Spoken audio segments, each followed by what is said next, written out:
আসসালামু আলাইকুম। আজকে আবারও একটি ব্লাড ডোনেট করতে যাচ্ছি গণনদী ব্লাড ডোনার ক্লাবের পক্ষ থেকে। তো আজকে যাকে ব্লাড ডোনেট করব সে হলো তুর্কিবন্দর বালিকা মাধ্যমিক বিদ্যালয়ের একজন শিক্ষিকা। তো আমি বাসা থেকে বের হয়ে স্কুলের প্রধান শিক্ষকের জন্য অপেক্ষা করতেছিলাম। তো ইতিমধ্যেই স্যার একটা ইজি ব্যাগ নিয়ে চলে আসলো। যেতে যেতে পথে স্যারের সাথে অনেক কথাই হলো। একজন শিক্ষক তো আমাদের জন্য কত কিছু না করে যাতে আমরা মানুষের মতো মানুষ হই। তাই একজন ছাত্র হিসেবে স্যারের উপকার করতে পেরে নিজেকে অনেক ধন্য মনে হচ্ছে।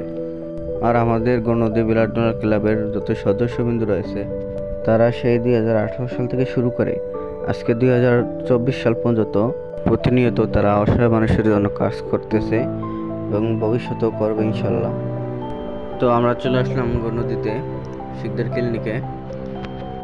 আজকে ব্লাডটি ম্যানেজ করে দিয়েছে আমাদের গণনদী ব্লাড ডোনার ক্লাবের সদস্য ইমন ভাইয়া, ধন্যবাদ ভাইয়াকে। আর ম্যাডামের জন্য ব্লাড দিয়েছে কাজী শুভ ভাইয়া, ধন্যবাদ ভাইয়াকেও। আর আজকে ভাইয়া প্রথমবারের মতো ব্লাড ডোনেট করলেন, সবাই তার জন্য দোয়া করবেন। আর আমাদের জন্য সবাই দোয়া করবেন যেন অসহায় মানুষের পাশে এবং মুমূর্ষু রোগীদের পাশে সবসময় দাঁড়াতে পারি। আর আমরা কখনো শো অফের জন্য ভিডিও আপলোড করি না, আপনাদের উৎসাহ দেয় আমাদের মূল উদ্দেশ্য। ধন্যবাদ সবাইকে, সবাই ভালো থাকবেন, আল্লাহ হাফেজ।